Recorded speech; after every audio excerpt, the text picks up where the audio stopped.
कभी वंचित शोषित समाज की लड़ाई लड़ने वाली मायावती और बहुजन समाज पार्टी का उत्तर प्रदेश समेत देश के कई हिस्सों में एक छत्र राज हुआ करता था। लेकिन अब पार्टी अस्तित्व की लड़ाई लड़ रही है। बहुजन समाज पार्टी पिछले कुछ समय से लगातार अपनी राजनीतिक प्रयोगशाला में नई नई रेसिपी तैयार कर रही है। खोई हुई राजनीतिक जमीन तलाशने में जुटी बसपा को उत्तर प्रदेश के 2027 विधानसभा चुनाव से काफी उम्मीदें हैं।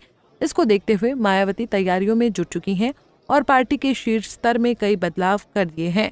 आज मायावती के नेतृत्व में बहुजन समाज पार्टी की ऑल इंडिया पदाधिकारियों की बैठक लखनऊ के मॉल एवेन्यू स्थित दफ्तर में हुई। बैठक में उत्तर प्रदेश, बिहार, झारखंड, दिल्ली, पंजाब, हरियाणा, तमिलनाडु, तेलंगाना, आंध्र प्रदेश, झारखंड, राजस्थान, महाराष्ट्र समेत कई राज्यों के पदाधिकारी मौजूद थे। लेकिन बैठक के बाद जो खबर बाहर पूरे मीडिया में सुर्खियां बन गई वो है मायावती के अपने भतीजे आकाश आनंद के पॉलिटिकल करियर पर बड़ा ब्रेक लगाते हुए बसपा की सभी जिम्मेदारियों से अलग कर दिया और भाई आनंद और रामजी गौतम को नेशनल कोऑर्डिनेटर बना दिया। यहाँ तक मायावती ने ऐलान कर दिया कि मेरी आखिरी सांस तक कोई उत्तराधिकारी नहीं होगा। मायावती का कहना है कि आकाश आनंद के ससुर ने आकाश का राजनीतिक करियर बर्बाद कर दिया है। 2024 लोकसभा के बाद हरियाणा, महाराष्ट्र और जम्मू कश्मीर विधानसभा चुनाव के हालिया नतीजों से साफ है कि ढलती उम्र के साथ ही बसपा प्रमुख मायावती की वंचित समाज पर पकड़ ढीली होती जा रही है।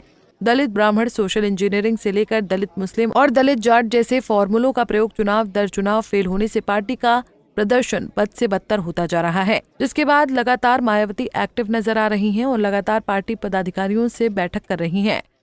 माननीय बहन जी ने आज आनंद कुमार साहब को, जो हमारे माननीय आनंद कुमार जी हैं, उनको नेशनल कोऑर्डिनेटर बनाया गया और माननीय रामजी गौतम जी को नेशनल कोऑर्डिनेटर बनाया गया।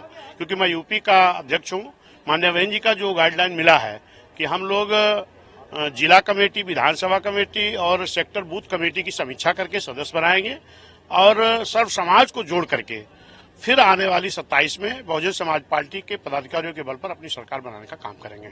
सबसे बड़ी बात यह है कि मायावती के नेतृत्व में हुई आज की बैठक से आकाश आनंद गायब थे। मायावती की कोशिश है कि उनके कार्यकर्ता बसपा के मिशन से लोगों को अवगत कराएं। इससे पहले भी बैठक के दौरान मायावती ने कहा था कि सत्ता की मास्टर चाबी खुद हासिल करनी होगी। इससे पहले लोकसभा चुनाव के दौरान आचार संहिता के उल्लंघन के मामले में आकाश आनंद को उत्तराधिकारी के पद से हटाया गया था, जिसके कुछ महीनों बाद ही उन्हें बहाल कर दिया गया था। पार्टी को नए सिरे से खड़ा करने के बाद बसपा सुप्रीमो को अपने जिस युवा भतीजे आकाश आनंद से बड़ी उम्मीद थी, अब उन्हें ही अलग कर दिया है। अपनी पार्टी के अस्तित्व की लड़ाई लड़ रही मायावती फूंक फूंक कर राजनीतिक निर्णय ले रही हैं।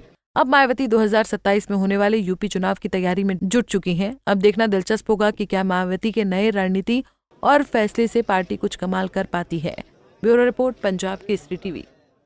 हमसे जुड़े रहने के लिए हमारे YouTube चैनल को सब्सक्राइब करें और नई वीडियो की नोटिफिकेशन के लिए बेल आइकॉन को दबाएं। अगर आप ये वीडियो Facebook पर देख रहे हैं तो लाइक जरूर करें और ज्यादा से ज्यादा शेयर करें। धन्यवाद।